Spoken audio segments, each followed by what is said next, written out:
pictures from the Rezangla standoff on Monday have exposed Beijing's claims. These pictures show PLA troops carried spears tied at the top near the Rezangla heights. The spears and machetes carried by the Chinese troops are in violation of the long-standing agreement between the two armies not to carry weapons near the LAC.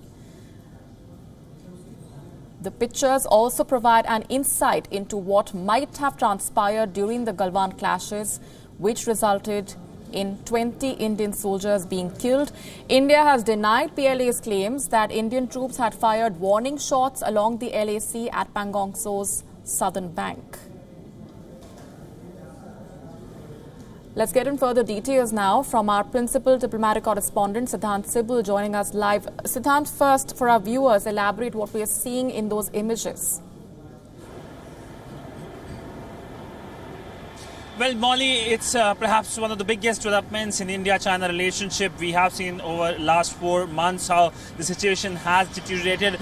But what happened on Monday is something of a cause of major concern. From the visuals, you can get a feeling of what the Chinese were doing. They are claiming, the Beijing has claimed in its press release and its statements that these Chinese soldiers wanted to negotiate. They were there to converse, have a dialogue.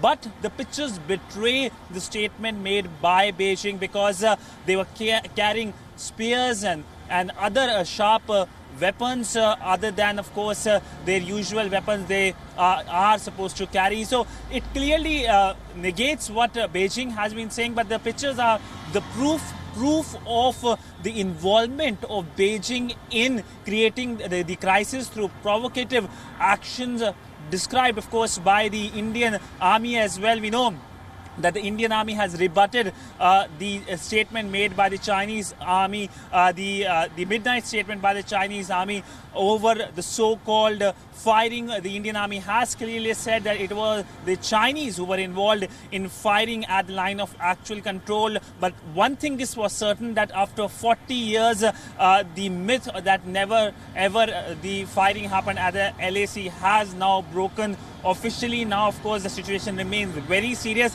And the development of Monday comes just days before the Indian Foreign Minister is expected to meet with his Chinese counterpart, the Foreign Minister of China, Wang Yi. We know that even as we speak, the Indian Foreign Minister is about to reach Moscow. He was in Tehran earlier in the day, but in Moscow, of course, he is there to participate in the Shanghai Cooperation Organization's Foreign Ministers meeting. This is the second high-level in-person political meeting between India and China. Last week saw the defense ministers of both the countries meeting, and thereafter, of course, a readout clearly stated that how firmly India had told the Chinese to disengage in the north bank of the Pangong Lake. But it seems that the Chinese are trying to create more problem on the ground. One source described beyond the situation on the ground being at the knife's edge, and this is the situation, serious situation. Yesterday only the Foreign Minister of India said it is a serious situation. Before that, the Foreign Secretary said it's a challenging situation. So situation remains precarious, and as New Delhi has been saying, diplomacy is the only way forward.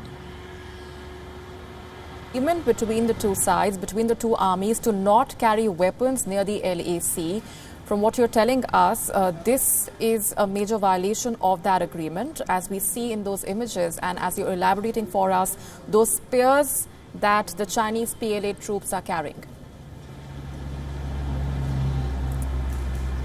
Well, yes, Molly, this was something that came into light in Galwan incident. At that time, what we were told, what both sides said, that no weapons were used. But now it seems that a convention which both sides had agreed has been broken by China by carrying of weapons, something that of course goes against a convention which was signed by both the countries long time ago. The basic focus or the intention of that convention was to make sure that if there is no weapon, there will be no problem. But we know that the Galwan incident happened. India lost 20 of its soldiers. The Chinese also lost soldiers, but they haven't come out with any figure. They just said that they were casualties. And now this incident has happened. There's a pretty small window for things to now sort out, given the fact that winter is about to begin there in that location. It's pretty harsh winter. And before that, things need to be resolved, or else the forces have to stay there, and that is a difficult proposition for both sides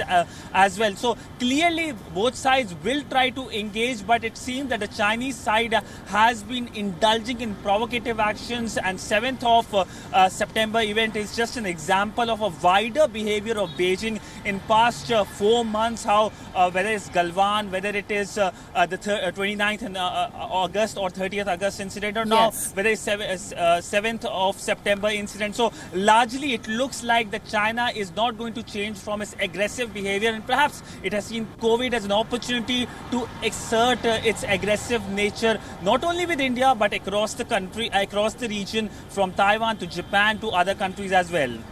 Right, and also a quick update from you on what the sources have been telling you all throughout, responding to China's claims about what happened and what transpired on Monday. And in the latest, we are also aware that the 5 missing Indians from Arunachal Pradesh have been found by the Chinese side, according to a statement that has been put out by the Union Minister.